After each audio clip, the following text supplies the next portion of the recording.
All right, so welcome to the third episode of the Grindhouse Podcast. We made it to the third one, man. We are still grinding away, and we got a very, very, very special guest in the building. Yes. This dude is literally one of my favorite rappers, period. Yeah. Very, very proud of not only him as a rapper, but where he comes from. He comes from exactly where I come from, Lynn. And so I've been following this dude for about 10 years now. Listen to Tragic Allies. Like, he just caught my ear.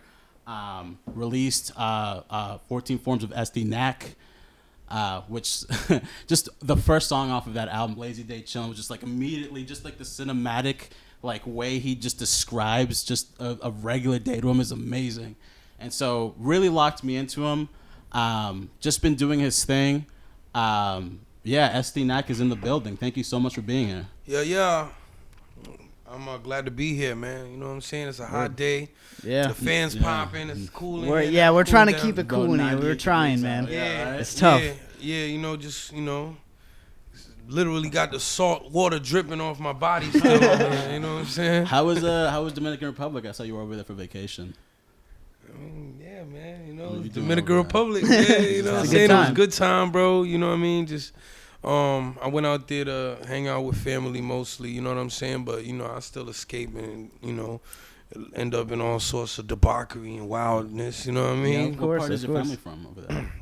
Bonao, Cibao region, you know what I'm saying? Monseñor Noel, Sabana de Puerto, you know what I'm saying? We got the spot, La Parrilla in Fula, you know what I mean? If you in Bonao, you go to Fula, ir a La Parrilla, pincho y más, que está pa' allá, activo, ¡chan! My family's from Casonado over there. I spent some time with them when I was like 17. Very, very beautiful. I haven't been there since. It's been a while. Oh, yeah, you got to go back, fam. You got to go back ASAP. Yeah, it's a good time, man. So, Critter, you want to introduce yourself? So I'm Chris. We've never actually met, but obviously big fan.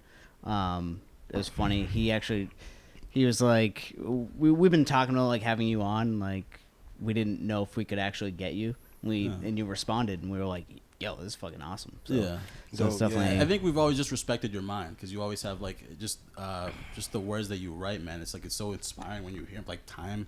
There's just a lot of things that really like for me in my life, especially, had like rubbed me just like in a different way than most of these rappers. So we're really just excited to get to know you and talk to you a little bit and find out what the man behind the rhymes. Yeah.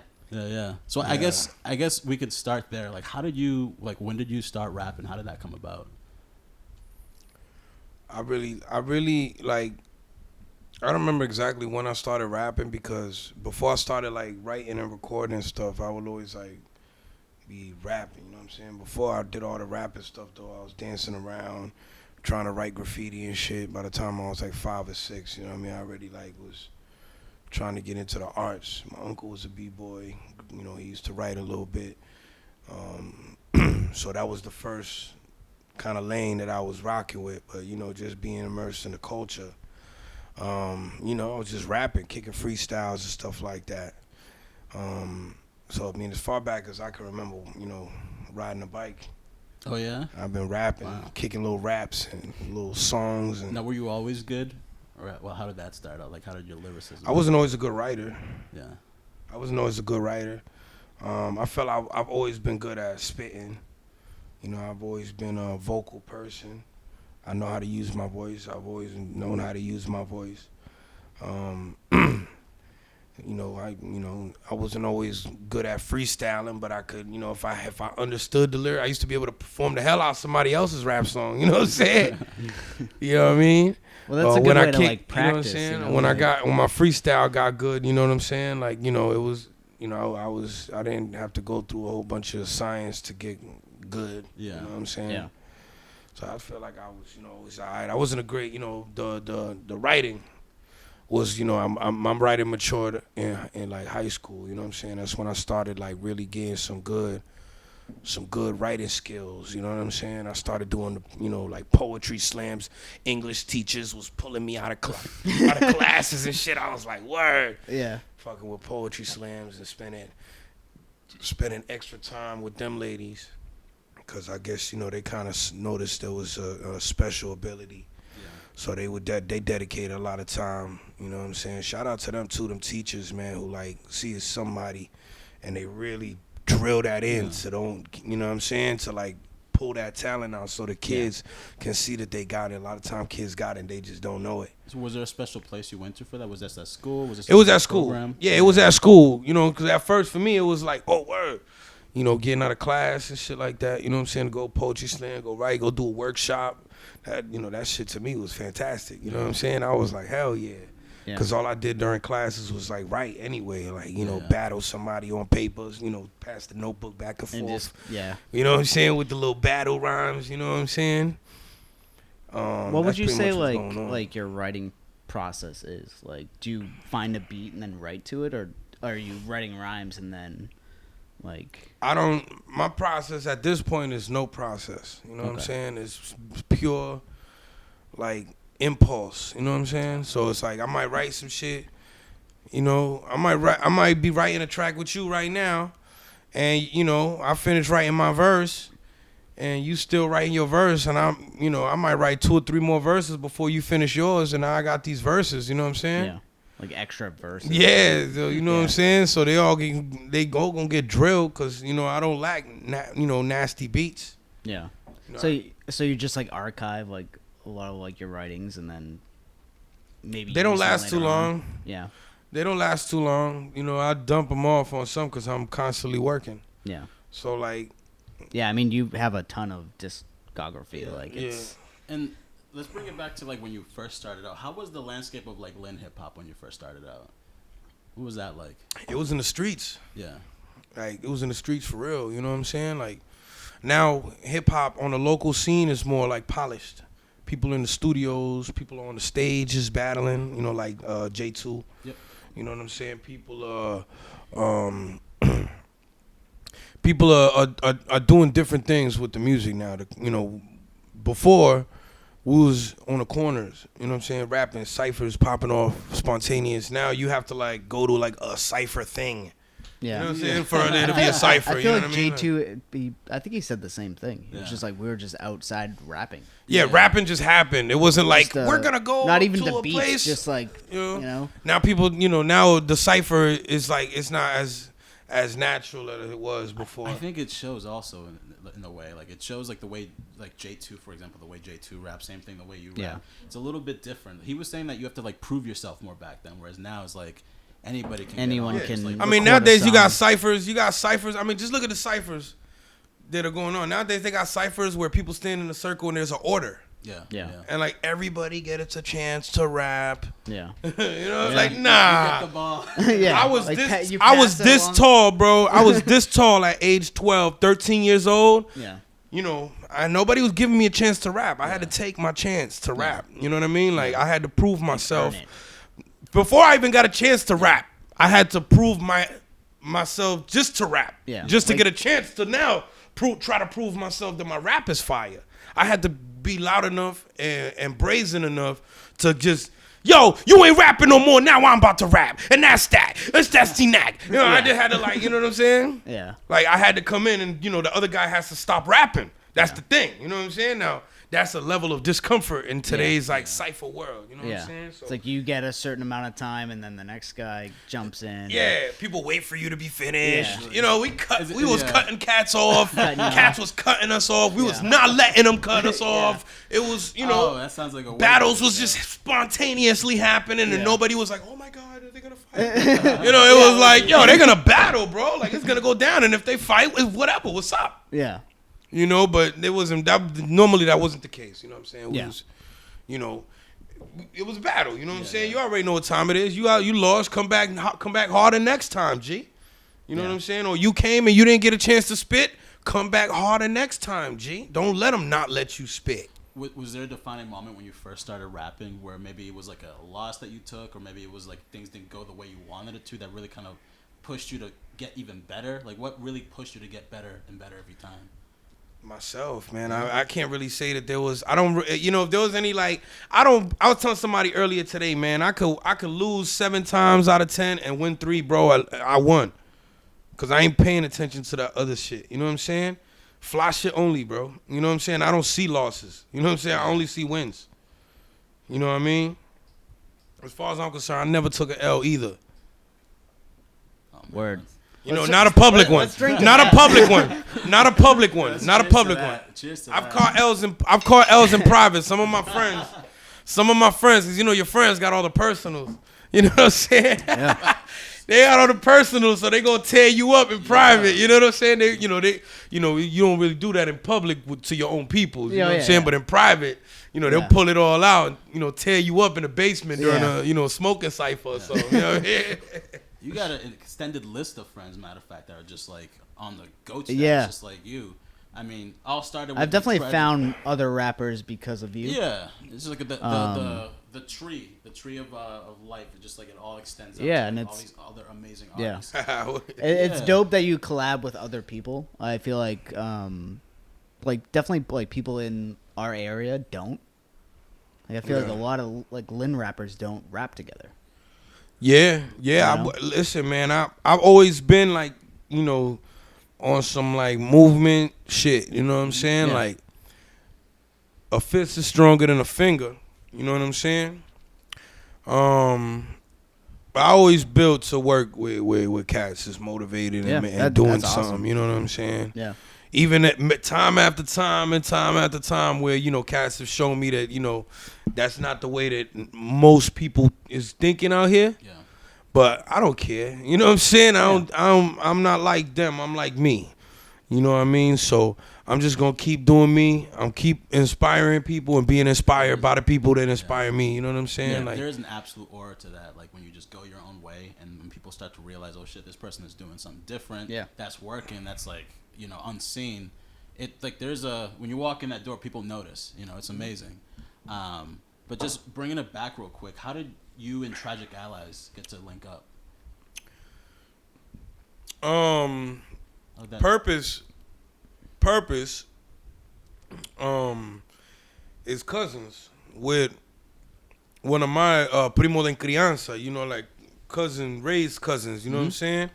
And he's a little bit older, you know what I'm saying? In high school years, 4 years is like, that's a big jump, you know what I mean? So he was a little older. So, he was like, yo, them little niggas, you know what I'm saying? So he wasn't really fucking with us until around high school era, you know what I'm saying? And,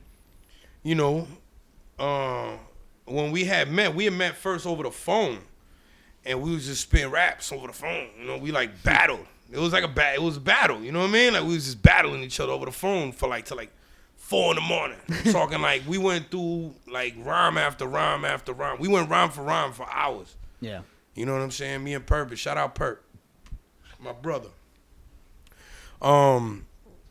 So from there we just started working, you know what I mean? Like they started just bringing me with them. Him and Fuji, which was the other member. This is before Code 9 and Paranorm. Yep. Added themselves to the fold, you know what I mean? Because that's what we do. We qualify ourselves. Yeah. So yeah, I just wrote a lab with them.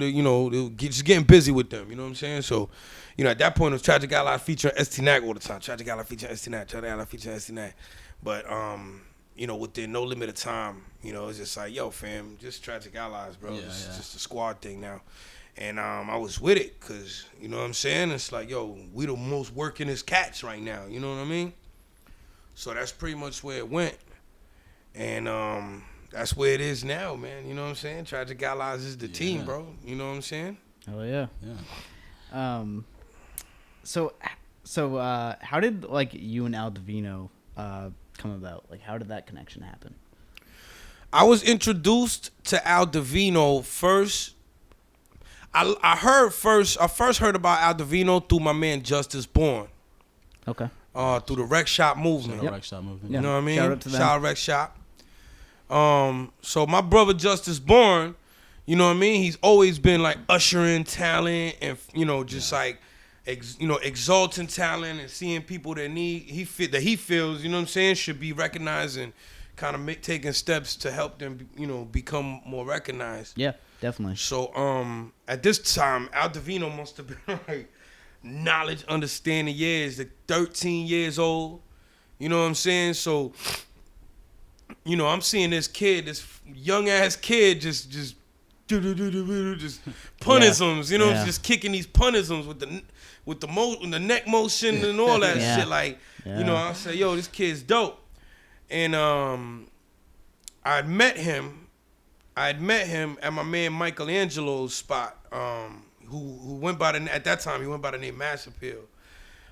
So he had him at his lab and he was having a little session, had people recording. So Al Divino was there. And I just the kid was an animal, man. So I just when I met him, and at that time I was real passionate about I'm still real passionate about teaching, but I was more extroverted with my passion to teach. So I spent some time with him there. We talked, you know what I mean. And I told him, I said, yo, listen, man, you gonna be great. I said, don't ever let nobody tell you no different. You gonna be great. You know what I mean?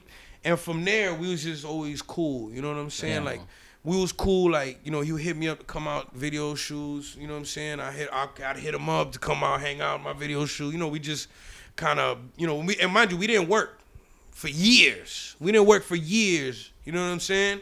He went and he was sharpening his blade. Yeah. He was sharpening his blade.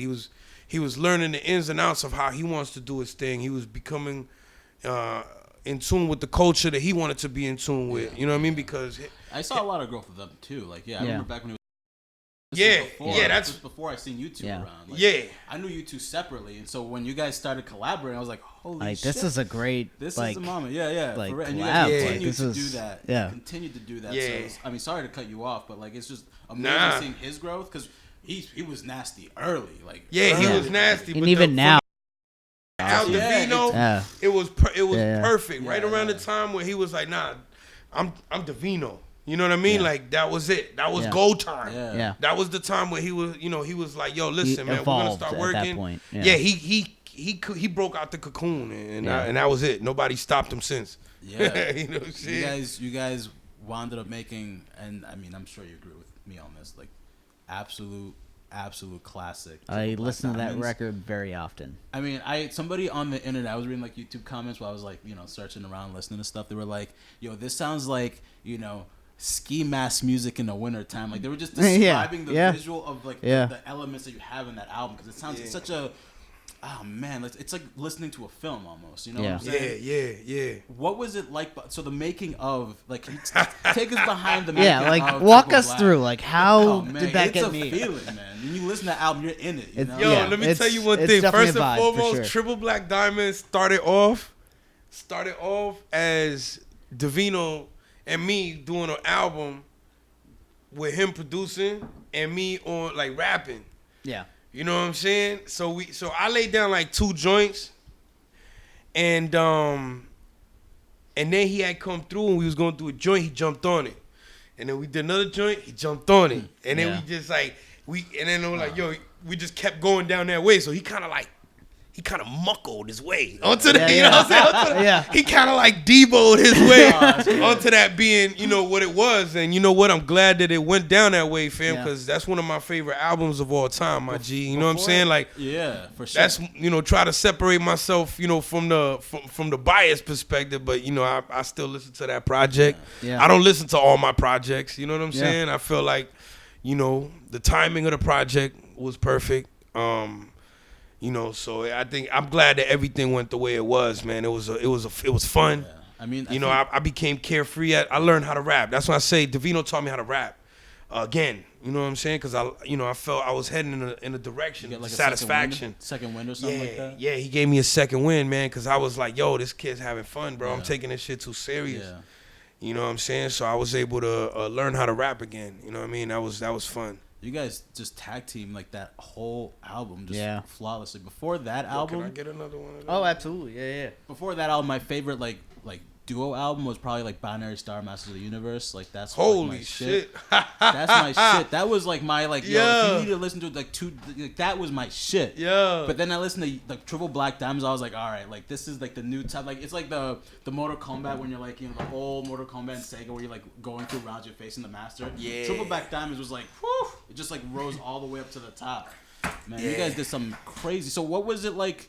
Like in the process of making that album, were you in the studio? Were you at Al's house? Mini Mansion. Yeah, That was like really like the first like solid like Mini Mansion production. You know what I'm saying? Like this, that was like, okay, we here in the Mini Mansion and now we're gonna just pump shit out of here. You know, that was the first real. Well, no, the first one, Part of Self. The first one was Black and White Jesus with my man Relentless.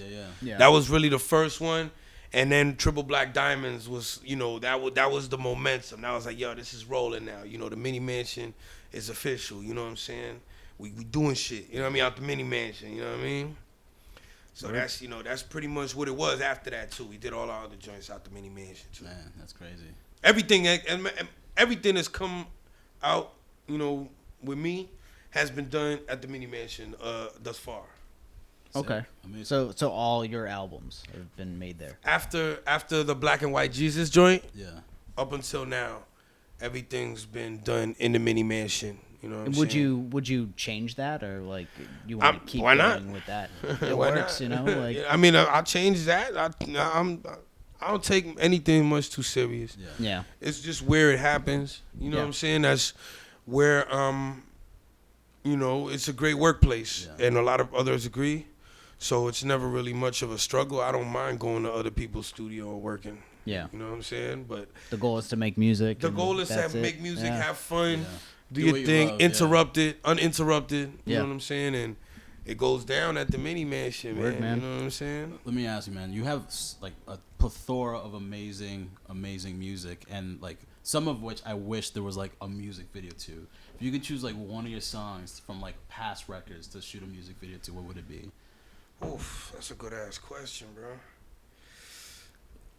Honestly, I'd probably take one of them freestyles that me and Purpose did on them track of the week joints. There's a joint, 7-day grind. That shit was like super fun for me, for us to do. You know what I mean? We did that in the Gray Skies. That was in the Gray Skies studios where we did all the Tragic Allies music. Yeah. And that joint was super fun. It would have been great to do a video for that joint. You know what I'm saying? Man, I love Lazy Day Chillin'. That I feel like as a video that would have been so funny to shoot. My favorite line from that is the hairy chest Dominicans and pool holes got the game Jump in a chokehold, smell like mad cologne, bring cocaine in by the boatloads. Oh my god, that was such That's a a great, painted picture right there. beautiful Like picture just being painted right in your. Yeah. Oh man, I feel like that. It's real. You can go to the pool hall. You see them. You see them dudes. I was just at the La Ruta, just grabbing some food. Yeah, you see the dudes there. You look at the bracelet. Just look at the bracelet. But yeah, all right, this guy right here. He got no socks on, but he got the shoes, but he got the bracelet too. You already know what time it is. You know what I mean? This guy owns a couple bodegas in DR. Yep. Cattle ranch. In terms of the area in Lynn and like the music and the support for the music, could you speak a little bit about like what it's like to perform at a venue around here? How is it easy? Is it hard? Is there a lot of opportunities? Like what's it like for the support around the Lynn area when it comes to hip hop music? I don't depend on Lynn for support. Yeah, I definitely understand where you're coming from. There. You know, when I did, I was disappointed. Yeah. You feel me? Dealing with the clubs and the hip hop out here, terrible. Yeah. Not because of the clubs, but because of the city and the way that hip hop has been viewed. Yeah. You know, maybe now that we have the gentrification coming in and it's a more comfortable look to the people that are putting on the hip hop shows. Yeah. You know what I mean? Now it'll be more accepted. You know what I'm saying? Because now, you know, we can rap on corners now over there on Monroe Street. Before we couldn't. Yeah. You know what I mean? So, you know, it is what it is. It may be more welcome at that point, but, you know. Do you think it's like a lack of venues? Like, is It's a contributing factor? Like, there's no place to play music? people don't want to play hip hop. Yeah. People don't want to play hip hop. You know what I mean? They don't want to play hip hop. Hip hop has a stigma. You know what I mean? Every time a fight breaks up at a hip hop club, you know what I mean? They shutting the club down. Yeah. You know what I mean? But if a fight break out over the Lazy Dog, it keep on open. You know what I'm saying? Ain't no problem with that. You know what I mean? Yeah. But when we fight, you know what I mean? Oh my God! Yeah. Ah! Somebody's gonna die. Somebody's gonna die. Like, no more hip hop. No more hip hop.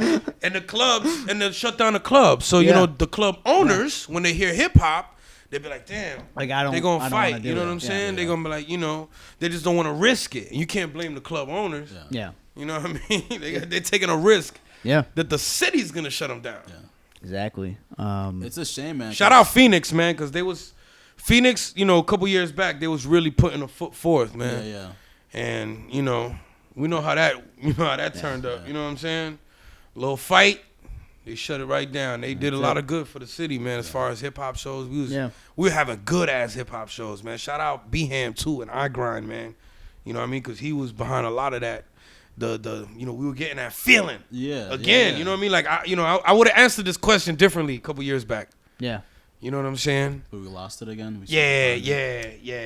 Still trying to find the it can crowd, happen. It can happen, but like I said, I'm never dependent on Lynn. Yeah. Especially, I don't do popular music. I don't, you know what I'm saying? I just do what I do. You know what I'm saying? So yeah, we got internet. Yeah. And there's billions of people on the world. Yeah. You know what I'm saying? Yeah. And I know that there's enough, you know what I'm saying, that will listen to Estee Nack, Tragic Allies, 23 Incredible, Mini Mansioneros, you know what I'm saying, to give us the feedback that we need to keep on going. You know what I I love about what you just said too is like you said that, but somehow you still live here, which I'm very happy for because we still have you around. You know, it's like you could very well up until now. You could take your talents if you wanted to LA like LeBron. Yeah. You could take your talents to New York if you wanted to, but somehow you're still here. Yeah.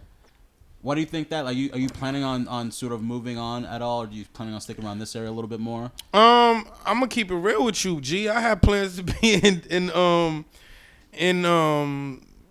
somewhere else. Okay. By 2020.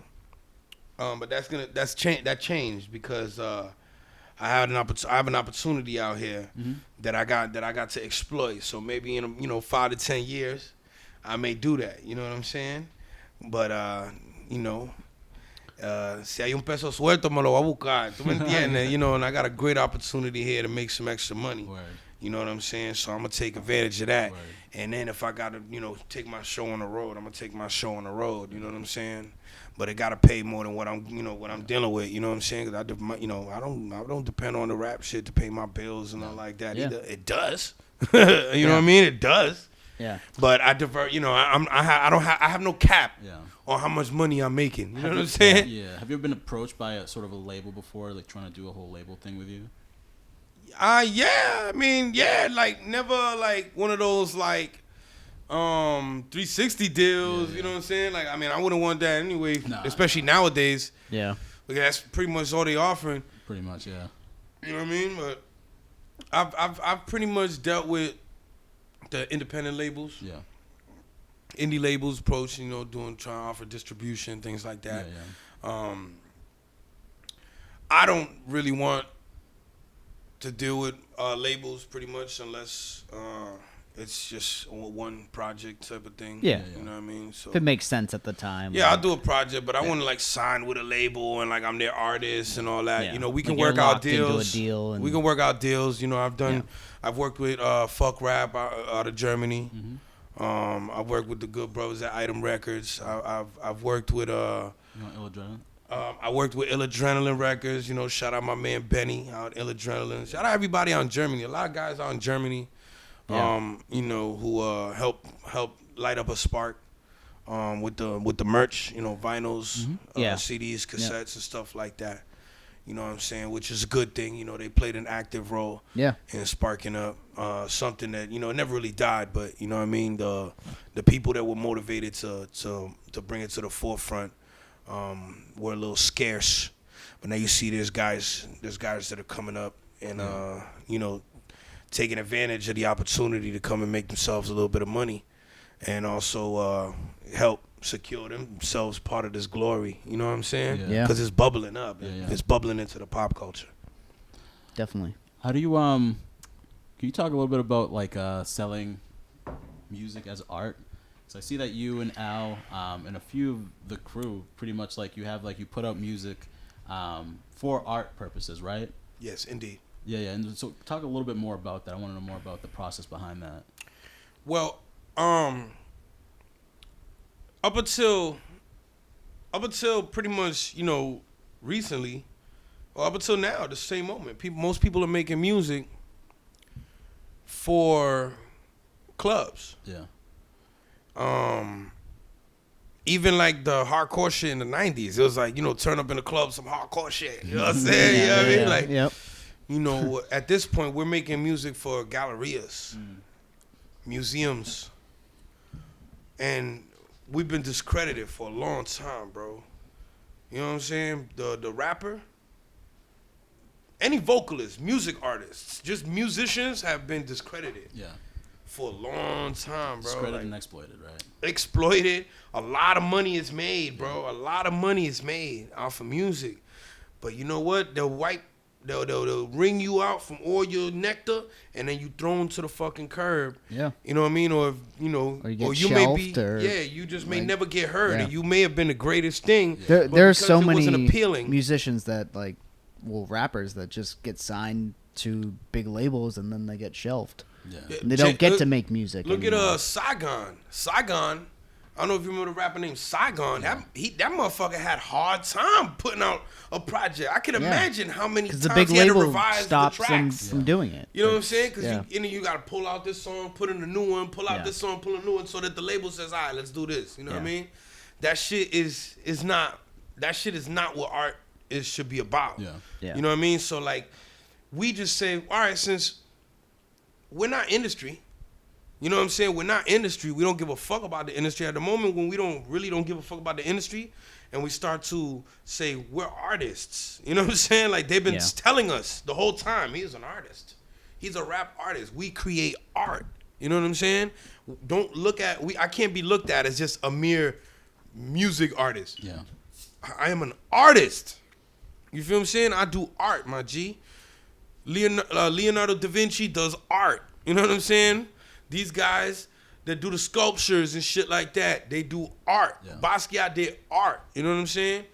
Ghetto ass art. Fire shit. You know what I'm saying? But it was art. Yeah. It says something and it's done in a way that other people don't do it. You know what I mean? So, you know, that just had us appraising our shit different, bro. Like, we ain't looking at this shit the way y'all look at this shit, man. You know what I mean? And we deserve more. I'd like to be a part of it. You guys got any like a gallery or something? That'd be a dope That'd be gallery kind to of go to. a Imagine cool thing. that. Yeah. We don't got a gallery, but if there's just one that pop-up somebody shop type creates, things. that's where we Okay. just know that our shit belongs. Yeah, in no, I galleries. agree. For Yeah. sure. My shit belong in the Smithsonian Institute. You know what I'm saying? Because I risked everything. You know, a lot of us risk everything, bro. And we don't care about nothing else. We just get in there and our creative process is what it is. And we capture lightning in a bottle. Yeah. And that's that. You know what I'm saying? And we live it as a lifestyle. So, yeah, we want what we deserve. You know what I'm saying? We want to be properly recognized and acknowledged as artists and compensated appropriately at the same time. Yeah. What would you say, this may be a little bit of a complex question, but like in terms of just the thought process behind a lot of your lyricism, where's that place coming from? Like, are you writing from a certain place, a certain experience? Are you speaking to somebody? I know you talk about being an educator, and I feel like that comes out in your music. But can you just talk about sort of like where it all comes from, what you want to talk about?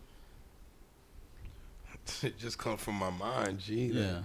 I just draw it. I don't really give it much thought.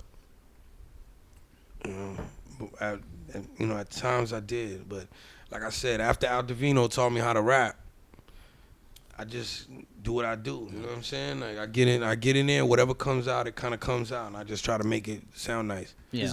Is there a difference between like the, stuff like, for example, Time, Love Lust, stuff from like 14 Forms of Estee Nack to what you released later on after Divino that like Big changed? Big time. What changed? Yep. My whole process. Just like a little bit. My whole process. As a matter of fact, the idea of the process, the creative process, changed. You know what I'm saying? It didn't become about what I can think of in my mind and spend hours trying to, okay, so what topic or what are we doing? All this. Nah, it's like, yo, what feels good right now? Yeah, Impulse. Capture it. Yeah. You know what I'm saying? Instead of, corny and shit up by doing too much. You know what I mean? Doing too much. I get that. Would you consider any of the stuff they released previous, like 14 Forms, any of that to be that? Because I love that record. Like, the whole record I think is great. And there's some songs on that really sticks. I think I had to say that stuff. That's why it's called. It's called the Book of Estee Nack. Yeah, yeah. You know, y'all want to know my most sincerest, coherent thoughts. You know, because it's very coherent. Well, more coherent. Some of those songs I'm having some fun too. Yeah. There's a lot of coherent. I mean, even the Sex of Chess is a coherent, topical track with lines that are specific and very easy to take in if you just listen. You know what I'm saying? Although I know some fans can't even listen to that. Yeah. You know what I'm saying? Well, you know, just the sound of that hip hop is sometimes it's just hard to listen to. I guess. For somebody who doesn't have a trained ear to listen to that. That's not what they used to listening to.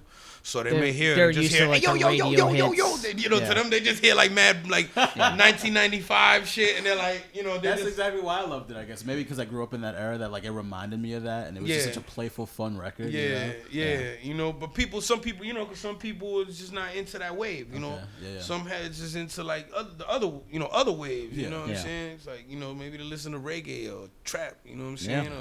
Or merengue or something. I don't know. You know what I mean? But you know, like there was a lot more effort. You know, to me, I feel it's some places it's notable. You know, now it's I don't give a fuck enough to have. I don't need effort, man. This shit's like fucking riding a bike. I just gotta get on here and ride. I'm gonna be like, okay, now I'm gonna put my left foot on the left pedal, and that's how I'm gonna prop. You know, I ain't doing none of that. You know, I was still doing that. Yeah. When on you know, Joint Cyphers, but I still don't discredit. I still think that it's good music, and that I needed to get it. Obviously, I did because I did it. You know what I'm saying? So when you write, do you rewrite at all? Or are you just like coming off with it and just like going with whatever? I will never rewrite really? ever again. Wow, man, that's crazy because you have like the I the just way write. you play Once it go. I'm not gonna put it down. I'm not gonna put it down. I just go to another.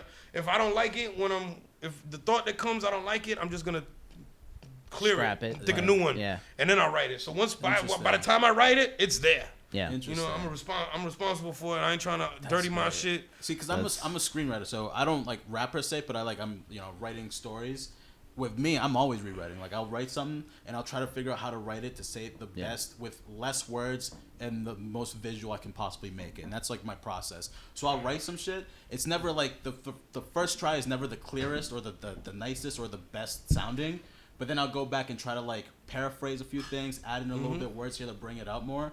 So I just assume because the way you play with words and the way you make it come out, it seems like, oh man, there's got to be a process behind that. Like, there's no way you can rhyme these things like that quickly and that easily and have it be off the first draft. Like, it almost sounds like the whole like Jay never writing down anything. It almost sounds too good to be true, almost. You know?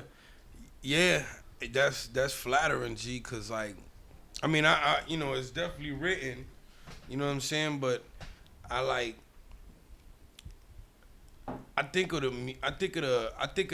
rap mostly for the music, not even the lyrics. The lyrics just fill the music. You know what I'm saying? Like I rap mostly like the rhythm. You know what I'm saying? I'm focused more on like the rhythm of how I'm rapping than the actual lyrics. And I just throw lyrics into the rhythm of the rapping. Yeah. You know what I mean?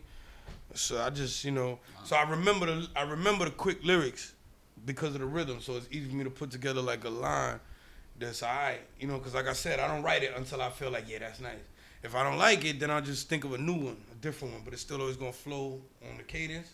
So I could be able to, you know, just put it down when I get it. Words. And in terms of like, so when you're out there like filming videos, like how does that process with like, do you have somebody you're typically filming with? Is it people you just like kind of sort of like hire, or is like, do you have a crew that films with you? Recently, I started working with a brother named D. Gomez, who's who I don't plan on parting ways with anytime soon. He did the excellent video. That's a great video. Yeah, beautiful. Yeah. How did you? Was that drone? Like all of it was drone? Yeah, that was his drone footage. All of it? Yeah. Yeah, he took all the footage. All that footage. Even the stuff low to the ground was like the drone. Nah. Stuff like loaded like in the whip. Yeah. The stuff, that's the That's the what's it called? Is it like a movie? It's like some one of them joints. Yeah, it's Man, like that video was smooth. Like just like all the aerial shots on the drone, and then when you're down low, I was like, is it just all shot on drone, or is he using the movie? He's got real creamy like visuals, Oh, man. Like shit's real creamy and nice, man. Yeah, I fucks with him. I got a couple in the cut. He did the last video that came out with me and Grubby Paws. That just came out. Yep. Yeah. We did that in Miami, real creamy as well. And I got a couple other joints in the cut just waiting to, you know what I'm saying? Just waiting to drop. And he did them joints. I don't play. So you got more coming out. Yeah, there's more visuals coming out. The end of this year is gonna be a lot more busy for me. Okay. Cause I pretty much, I've been just stacking my shit up, just working on several projects at the same time. And I'm pretty much completing them all at the same time. So is it like projects that you're the only person on the record, or like are you doing collaborations? I got one in the people? cut with my little brother RLX, who's actually one of Divino's brothers, homies, prodigal, like you know what I mean, like. Him, Divino got me hip to him. He worked with him. He's been working with him. He did Villains and Villas for us. He produced Villains and Villas, which me and Divino did last year. So we gonna do our joint now because the kid is inspiring. And all the other joints is just me. Word. You know what I'm saying? Just me. Well, just me rapping. You know what I'm saying? I got one with Grubby Paws coming out. I got one with Giallo Point coming out, and I got one with a brother named Superior out of Germany. Just did a joint with. He just dropped a project with Ito a couple months ago. And then there's some other hidden stuff in the cut. Are those too records that, coming out like this year, or are they like next year kind of thing? Okay. Are they finished? They already done. Yeah. Oh, they already done. Oh, okay. Yeah, they So already we got done. some new They're already shit done. coming out. If it was in my hands, I would have dropped them all already. But not everybody moves like me. Me and the gang. You know what I'm saying? We dump. That's it. We just dump. We don't put too much into it. We dump it, post it on the social networks, and let it do it. Let it do what it do. Yeah. You know what I mean? So you've been in the game for a while now, a very long time now. So are you mentoring any of these people? Like I know Al, you kind of took under your wing a little bit, and he showed you some things also. So that's kind of like a symbiotic relationship. Are you taking any sort of other newer acts under your wing, kind of showing them the ropes a little bit? I'm always working with young artists. Yeah. You know what I'm saying? Like that'll never leave. That'll kind of, you know what I'm saying, that thing where I'm, when somebody inspires me and I feel like they're not already flying on their own. I mean even sometimes then, you know what I'm saying? At that point I'll just reach out. Yeah. You know what I'm saying? But when I see somebody that I feel like, if this kid had more resources, I always make it a point to reach out. You know what I'm saying? I don't want to talk about anybody right now that I'm working with. Yeah. You know what I'm saying? I want them, to make it themselves. You know what I'm saying? And then I could shout them out. You know what I'm saying? Shout out the guys. You heard? Yeah. Work hard, my niggas. You actually, so I noticed that you did some stuff with Danielson. So how did that happen? Because he obviously is not from our area. How did that relationship start? Same way it would happen with anybody out here. I was inspired by the young brother, man. Like, the boy good. Yeah. You know what I'm saying? Like, and I just, I reached out to him. He was familiar. It was good. It was just good for the both of us, man, to work. I was inspired. You know what I'm saying? We still inspire each other. You know what I'm saying? To this day. You know what I mean? Every so often I hit up Daniel's son and he hit me up, say, what's up? Send me some heat. You know what I mean? Yeah. We work, pretty frequently. You know what I'm saying? He's featured on, various of the projects that I dropped last year. And he gonna be featured on various products in the future. Can we expect him on the stuff you got working up coming soon? Yeah, Word, man. yeah, of course. You know what I'm saying? If I got 4 projects, it's all me. Yeah. Yeah. There's gonna be a Daniel Son feature somewhere on this. Word. You know what I'm saying? Cool, man. Do you have anything else that you want to bring up? Yeah, man. You ever think about like writing some sort of like a film or a script, just like something that's different from rapping? Or do you have any other art forms that you sort of like gravitate to? You said poetry before, but do you write anything else? I mean, yeah. I mean, because even in the poetry joint, I was rapping. Yeah. But like my mind is not limited. No. I don't like to place limitations. Yeah. Like I said, I'm not just a mere rapper. I'm an artist. You know what I'm saying? And an artist can create. Yeah. You know what I mean? I've been creating scenarios and movies. My motherfucking life. You know what I mean? The way that I am right now is a manifestation of my mind coming to the physical. You know what I'm saying? And making my heaven and my Marvel universe, Lynn, Massachusetts. You know what I'm saying? Yeah. This has been my shit. Me and my brother Lord T Double, who I always work with very closely coming up as a youth. You know, in high school we linked up and we was inseparable. You know, we worked on music, Self-Laws, you know what I'm saying? He's part of Tragic Allies, you know what I'm saying? Y'all heard him on the Gray Skies mixtape. Yeah. You know, he's not only a rapper, he's a visual artist too. And you know, we was all depicted in his and he's like a comic. He draws the comics and stuff. And we was all depicted in his part of self, in his comics, you know what I mean? But in a fantastic way, you know what I mean? Because everything we do is magnificent. You feel what I'm saying? Because we strive for the best, like Goku, you know what I'm saying? So I always picture myself doing way more than this just rapping shit. Yeah. You know what I'm saying? I plan on acting and creating movies and writing books and shit like that. You know I see it, man. I definitely see it. Just like I said, the way you play with words is very interesting and very original. And like, people don't. I hear rap. I listen to rap every day, all day, and just like when I put on a record from you, something's a little bit different about like the way you put feel things like together. you're in a movie. Yeah. Like, and it just like makes me think, man, this dude is like an artist. Like this dude, the way he plays with these words are amazing. Like he brings them to life. You know what I'm saying? That's the novela stilo, man. Yeah, for real. That's novela. We want to make you feel some way. You know what I'm saying? That's what novelas do, right? The novela be having the women getting hot. You know what I'm saying? They be feeling hot watching the novela. And it's never even just like, he's always in this pocket. Like, it could be like he's always releasing stuff that sounds similar to Triple Black Diamonds. Like, you always go a different route with it, flip shit. Like the way 14 Forum sounds, the way that Post Trinidad Lux, the way that sounds, the way Triple Black Diamonds, it's always different. So it's just like you can play with different sounds and still like the lyricism, the feeling is always there. Right. It never leaves. So it's just like amazing. They're all different movies. It's like, you know what I'm saying? All Quentin Tarantino movies ain't the same, but it's like you're going to get that common vibe. This is Quentin Tarantino. There's that you know what I'm saying? to it that you're always going to get. There's a texture, a grain to it. That's, clearly I'm geeking out a little bit, but like I've always appreciated that about your music. I was like, it's always, that's why every time I see something on YouTube, like you put on a new video, there's a new song out, I hear that you're putting something out, I'm always like running to listen to it. I was like, I want to see what he does with this one. I want to see what's going to be different about this one, how he plays with this one. You know? But so in terms of like, let's talk about sort of like the starving artist a little bit. You consider yourself a starving artist at certain points in your career, or?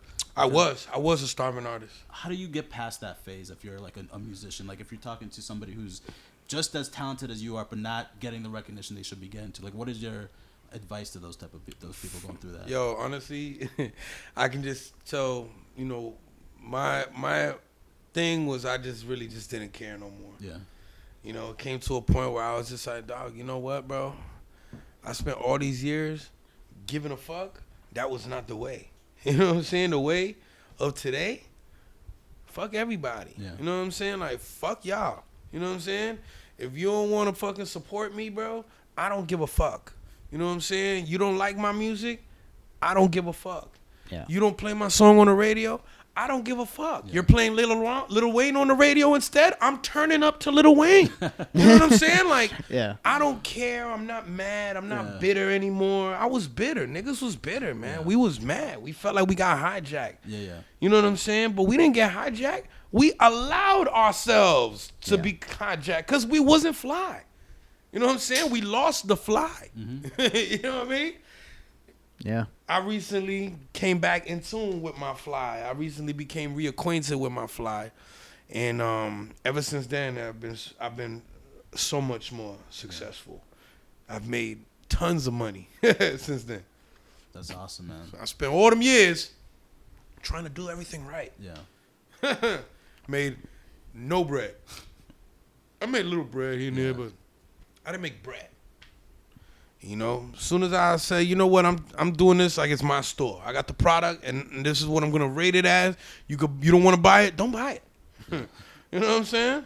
I think like 12 people bought Joan Manuel Serap, and I was like, those 12 motherfuckers are gonna know what the fuck that shit is. I mean, honestly, and that's special, bro. Yeah. That's special. It was $100 for the digital download. Yeah. I don't blame niggas for not buying it, but I don't blame them for not going to the Gucci store to get a jacket, because that shit gonna run you $5,000. You know what I'm saying? Yeah.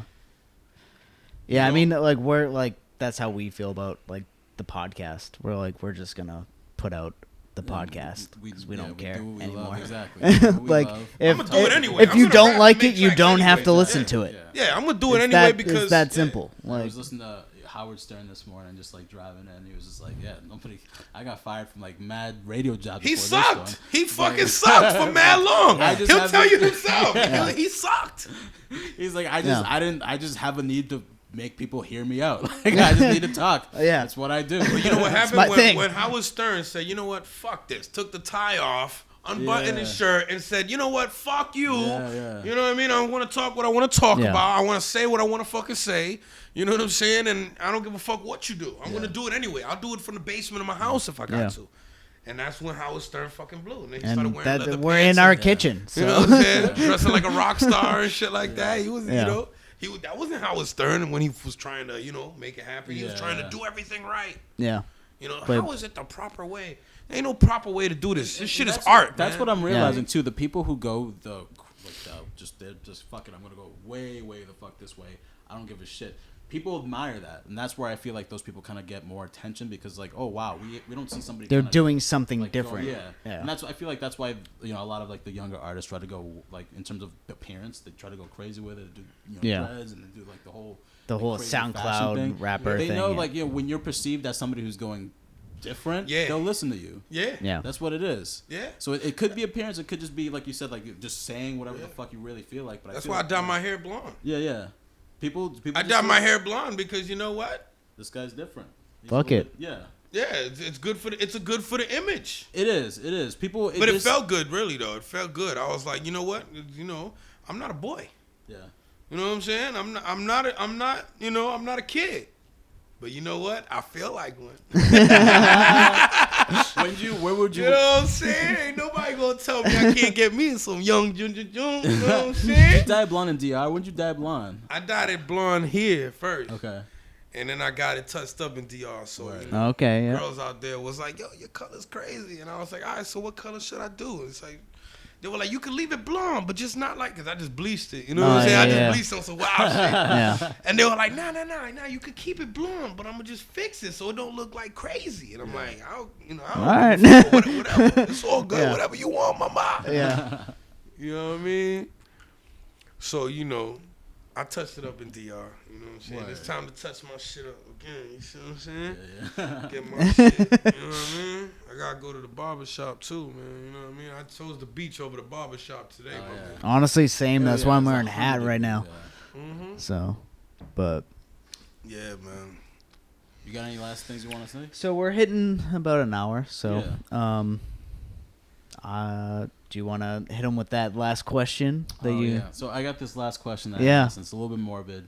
So I apologize in advance. But I asked this because, like, I don't know. I think when people, especially if you consider yourself an artist, there's like, you're not doing it for any sort of reason. It's like that's all you know how to do is, be who you are. Yeah. So if you should die and people like are thinking about you, how do you want to be remembered? Free. Free? Like a free thinker? Free thinker and actor. Yeah. Not actor, like, but free thinker and, mover. Yeah. You know what I'm saying? Just me. You know what I'm saying? That's all. I don't need to be nothing else. Just free. Just myself. Estee Nack. Yeah. You know what I'm saying? King of kings of my own kingdom. You know what I mean? I dig it. So is there anything you want to like plug? This is sort of the end of the podcast. So anything that's going to happen or shows or anything? Everything's going to happen. Estee Nack, live and direct. I'm going to go continue drinking on Chatham Street. Thank you so much for joining us, man. Seriously, I really appreciate it. My brother, you already know. It's my pleasure, man. Straight up. I appreciate you guys, man. Oh, yeah, you know man. What I mean? Right here at the city of Lynn, Massachusetts. Trying to bring everyone great together. things, That's the goal here. That's so what it's about, man. You know what I'm saying? That's no, there's no questions asked, man. Everybody in Lynn doing something positive. I want to, you know what I'm saying? I'm not, these guys that want me to travel and go, I'm charging them niggas out the yank. Yeah. You know what I'm saying?